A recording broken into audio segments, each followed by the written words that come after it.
Good morning, good afternoon, good evening, network. Welcome to the latest episode of Hiring in HD, the bite-sized content where I get to throw questions and scenarios from the hottest topics of the hiring world at some of the best team leaders and business owners that we've got in the industry today.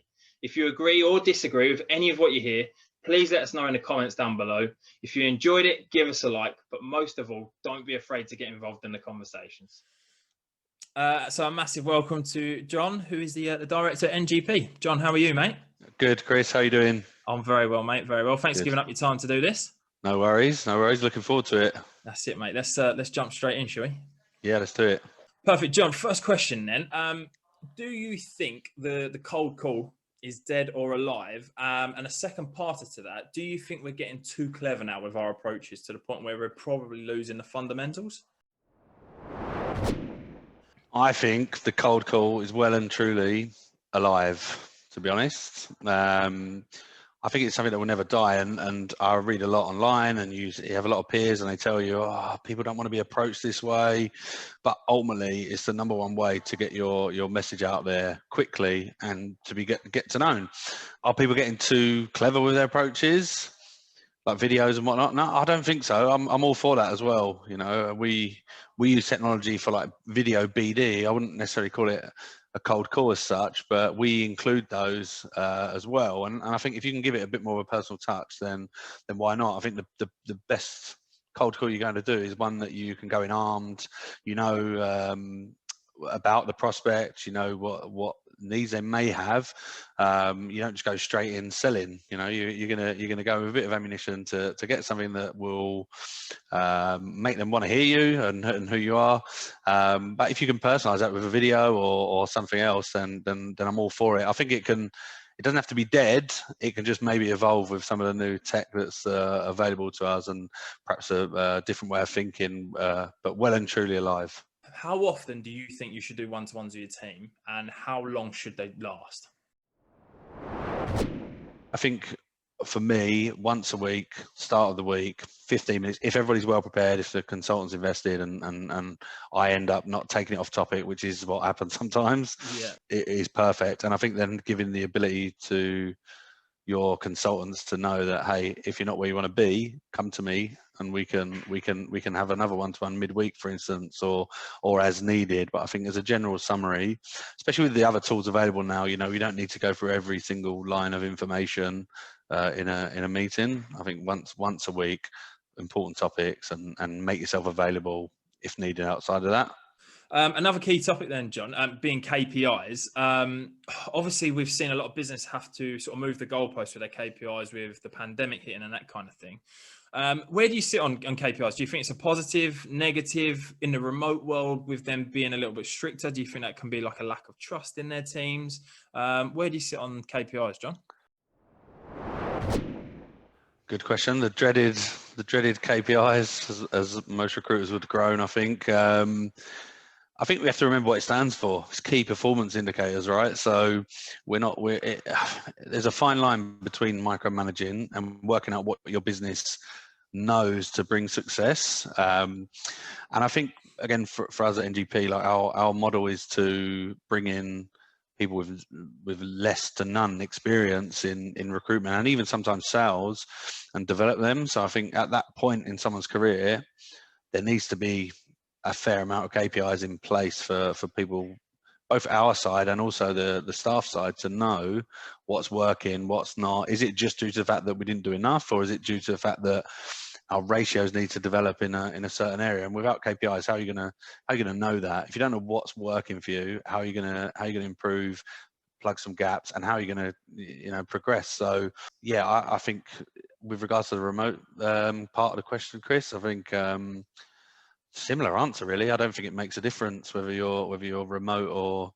or on site. Mainly it comes down to the level of the people and knowing what works for you, and that it is an indicator of performance, not something to hit you over the head with. Let's say NGP are looking to recruit tomorrow and you come across a good candidate, but that candidate wants to work remote only.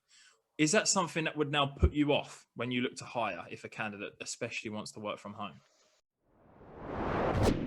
Another good question. As I say, like our model here in this office is to home grow talent, if you want to call it that, right? So the area that our office is based in, there's not really, we don't have competitors doing what we do that we can hire from. So on one side of the coin, to grow the office here, it would put me off because I don't think that our business and my style especially, and our culture is set up for bringing in trainees and training them remotely and not being able to coach them. You know, desk side coaching is huge when somebody's new in this industry. And I think I'd be setting people up to fail if I didn't have them in the office.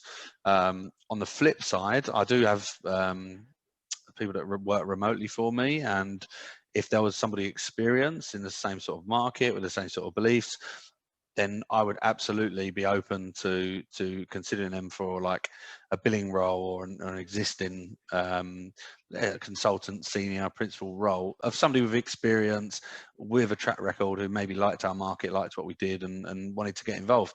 Absolutely would be open to that. Yeah. I just think with the entry level hires, I don't think it's something that we could do, to be honest. That would put me off. And I think about the people that we've hired, you know, they've found it tough. They've probably, what they don't think about is they've joined our industry at the hardest possible time, you know, in the middle of something like COVID. Yeah. And they're getting results, but they're also feeling like, oh, this is really tough. And I think they don't realize sometimes that actually they're doing really well because they've started at a really abnormal time, you know. Don't get me wrong, the job is hard, but it's not always this hard. And I think eventually they're all going to start to pick things up from each other. And if you're not in the office, I think it's going to be tough. Okay, then, John, a little bit of fun then. A scenario that I want to throw at yourself. Restrictions have eased. NGP are going to go on a big sort of team night out, for example, as a bit of team bonding. As the team leader and a director of the business, where do you stand on that? Are you someone that maybe gets to 10 o'clock, director's curfew, I'm going to go home, take myself out and let the team go wild? Or are you there till 2 a.m., tie on the head, but, you know, out there with the team the whole time? Is there a professional line that you shouldn't cross, or do you see it that way?